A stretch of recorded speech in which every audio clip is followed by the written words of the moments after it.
Hello, good morning, welcome to all for today class. आज हम class 10 mathematics का chapter number 2 पढ़ने जा रहे हैं और वो चैप्टर है पॉलिनोमियल। तो इस चैप्टर में हम जो टर्म्स हैं, जितने भी कॉन्सेप्ट हैं, उसको हम बहुत ही क्लियरली अच्छे से पढ़ेंगे सो दैट इस चैप्टर से कोई भी क्वेश्चन है तो वो आपका बन जाए, चाहे वो किसी भी बुक से हो, चाहे एनसीईआरटी हो या कोई रेफरेंस बुक का हो। तो आइए हम देखते हैं कि इस चैप्टर का जो वर्ड है पॉलिनोमियल, अगर हम इसके डिक्शनरी मीनिंग पे जाएं तो ये दो words poly and nomial, poly and nomial, ये दोनों वर्ड से मिलकर बना हुआ ये चैप्टर। सो पोली का मतलब होता है many, many, okay. So many means बहुत या अनेक, बहुत या अनेक, ओके, राइट। अगर हम नोमियल्स की बात करें तो नोमियल्स का मतलब होता है पार्ट्स या टर्म्स, ओके। इसका मतलब ये हुआ कि बहुत सारे पार्ट्स या बहुत सारे टर्म्स से मिलकर बने हुए मैथमेटिकल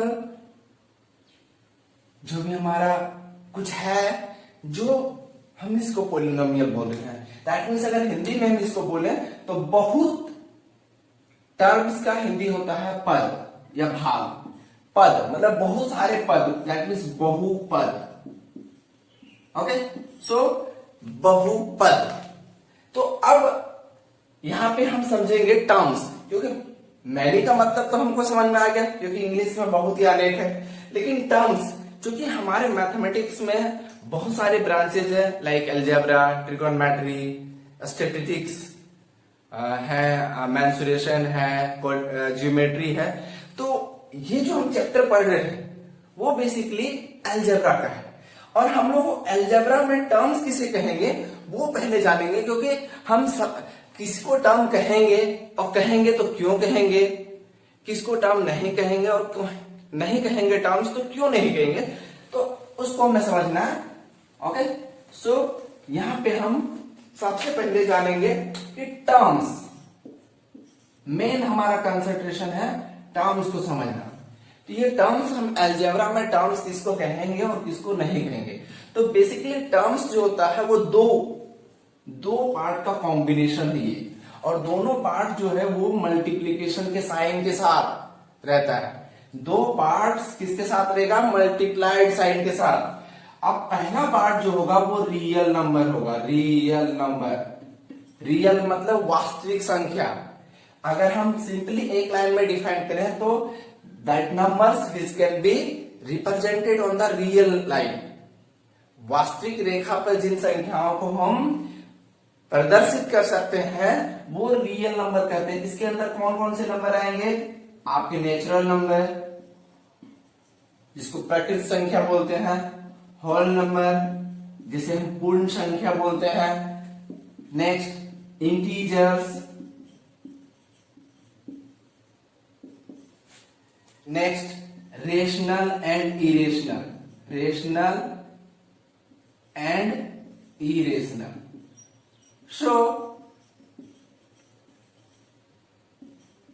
हमारे पास रियल नंबर में बहुत सारे हैं, ये सारे नंबर में से कोई भी यहां हो सकता है। और दूसरा हमारा है वेरिएबल। दूसरा हमारा क्या है? वेरिएबल। तो अगर हम समझे वेरिएबल, इसके वर्ड्स में क्या वेरिएबल, दैट मीन्स ऐसा चीज है जो वैरी कर रहा है। क्या कर रहा है? वेरी कर रहा है, समय के साथ वेरी कर रहा है, इक्वेशन टू इक्वेशन वेरी कर रहा है। अगर हम एग्जाम्पल के तौर पे देखें तो हम एक्स, वाई, जेड, ये सबको हम लोग क्या बोलते हैं? वेरिएबल बोलते हैं। क्या बोलते हैं इसको? हम वेरिएबल बोलते हैं। अब वेरिएबल सिर्फ एक्स हो सकता है, एक्स पे पावर भी हो सकता है, वाई पे पावर हो सकता है, जेड पे पावर हो सकता है। दैट मीन्स इसमें कुछ पावर भी हो सकता है। इसका मतलब यह हुआ कि x to the power n हो सकता है। अब n पे कुछ रिस्ट्रिक्शंस है। n पे क्या है? n पे कुछ रिस्ट्रिक्शंस है। रिस्ट्रिक्शन मतलब कुछ बाध्यता है। क्या है बाध्यता? कि n सब क्या n पे पावर कुछ भी हो सकता है? नहीं। क्या होगा? n पे जो पावर होगा ओनली जो होगा वो हम नॉन नेगेटिव इंटीजर, n जो होगा वो नॉन नेगेटिव इंटीजर होना चाहिए, नॉन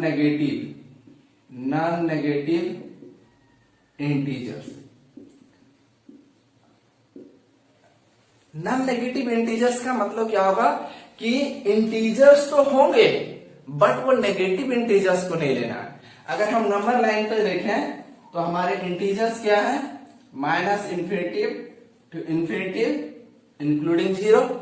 सो इसका मतलब ये हुआ कि नेगेटिव पार्ट ये जो है ये नहीं होगा। तो बचा क्या हमारे पास? हमारे पास पॉजिटिव इंटीजर बटा एन जीरो, जो कि जीरो भी हमारा जो है वो नॉन नेगेटिव ही आप बोल सकते हो। दैट मीन्स जीरो से लेकर इन्फिनिटी तक कुछ भी हो सकता है।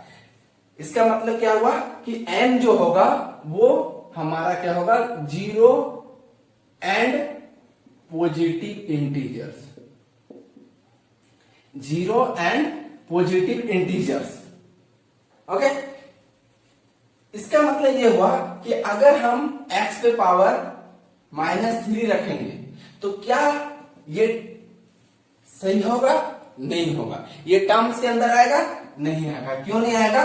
क्योंकि यहां पे नेगेटिव इंटीजर्स है। ओके, सो यहां पे नेगेटिव इंटीजर्स है, सो दैट्स व्हाई ये नहीं आएगा। ओके, अब हम लोग देखते हैं कि ये जो हमारे वेरिएबल्स होंगे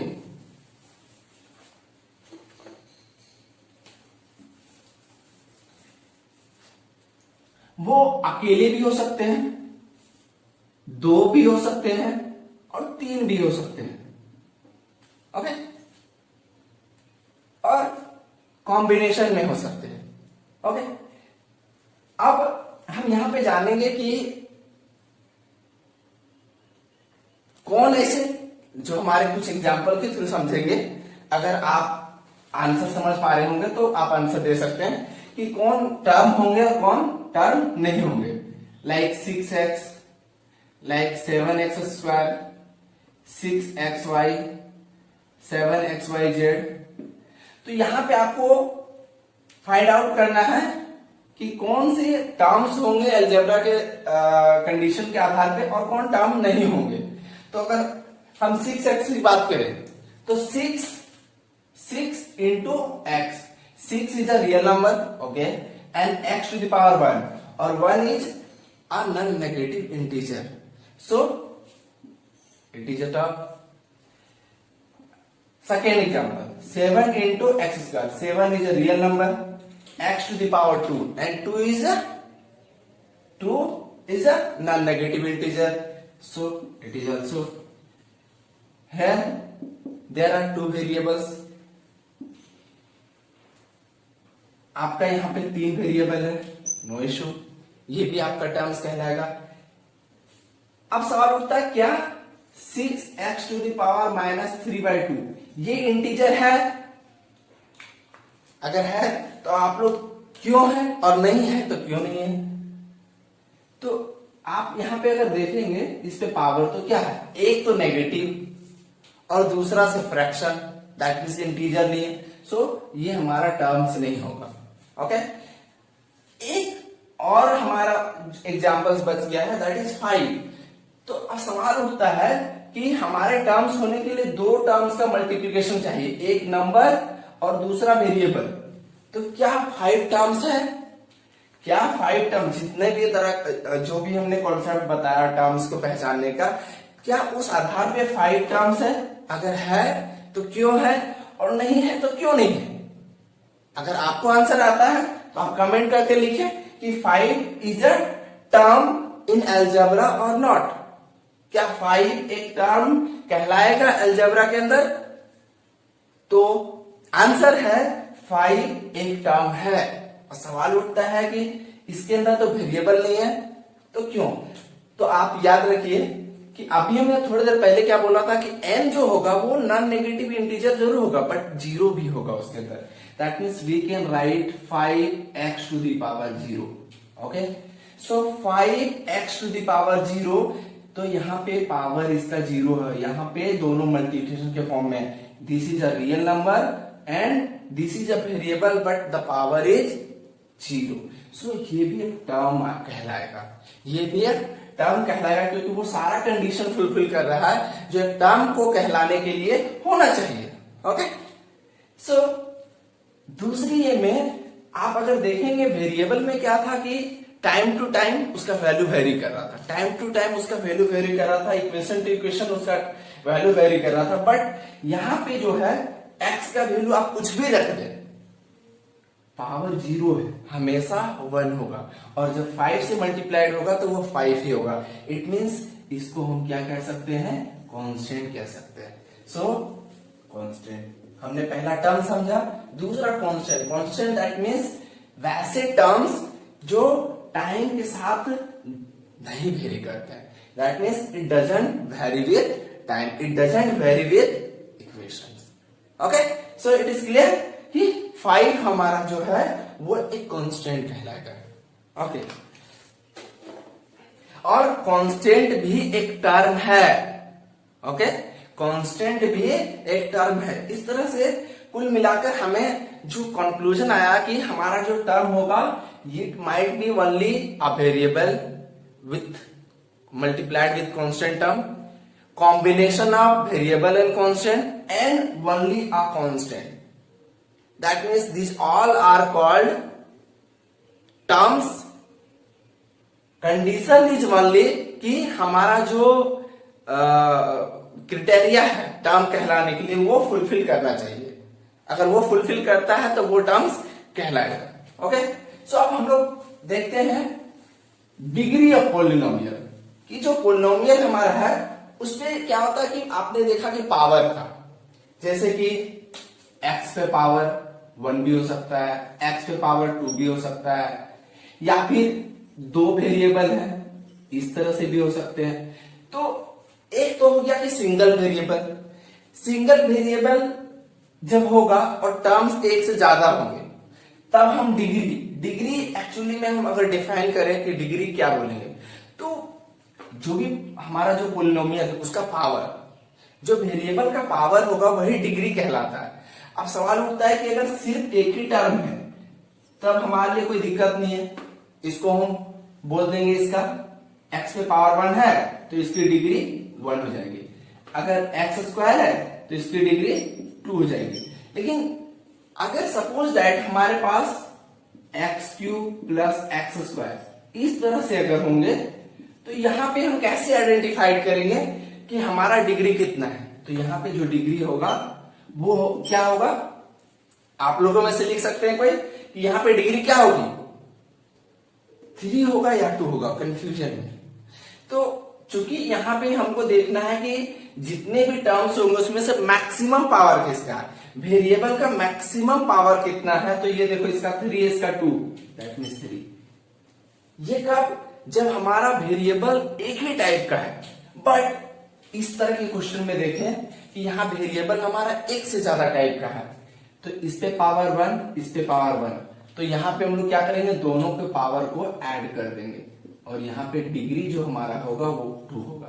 क्या होगा, ध्यान रखिएगा कि हम दोनों के पावर को ऐड कर देंगे। अगर हम यहाँ देखें, यहाँ पे 2 वेरिएबल है तो इस पे पावर 2 इस पे 1, दैट इज 2 प्लस 1 और डिग्री हमारा होगा वो 3 होगा।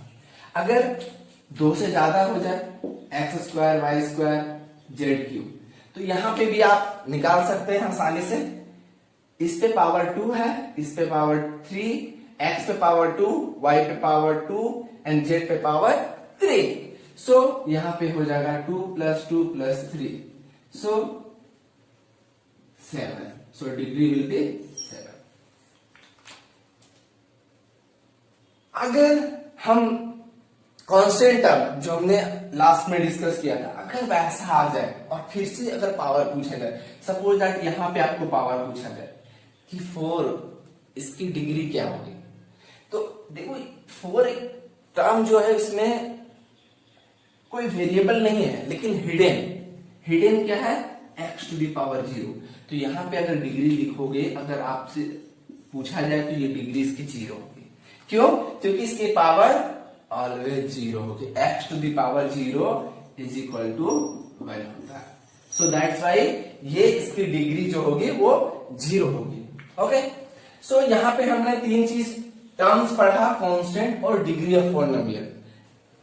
आगे के क्लास में हम जीरोज पढ़ेंगे और एनसीईआरटी का क्वेश्चन सॉल्व करेंगे। Thank you.